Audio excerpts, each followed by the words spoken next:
அஸ்ஸலாமு அலைக்கும் வரஹ்மத்துல்லாஹி வரகாத்துஹு. பிஸ்மில்லாஹிர் ரஹ்மானிர் ரஹீம். அன்பான சகோதர சகோதரிகளே, எல்லாம் வல்ல அல்லாஹ்வின் நல்லடியார்களே, இன்று நாம் காண இருக்கும் தலைப்பு ரியா எனும் சிறிய இணை வைப்பு.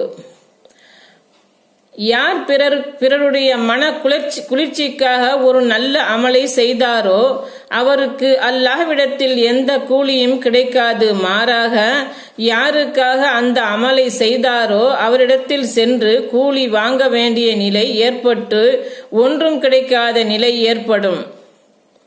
நபி ஸல்லல்லாஹு அலைஹி வஸல்லம் அவர்கள் கூறினார்கள், மறுமை நாளில் தீர்ப்பு வழங்கப்படும் போது பிறருக்காக அமல்களை செய்தவரை நோக்கி அல்லாஹ் கூறுவான், யாரிடம் உங்கள் செயல்களை காட்டுவதற்காக செய்தீர்களோ அவர்களிடம் சென்று ஏதாவது கூலி உண்டா என்று பாருங்கள்.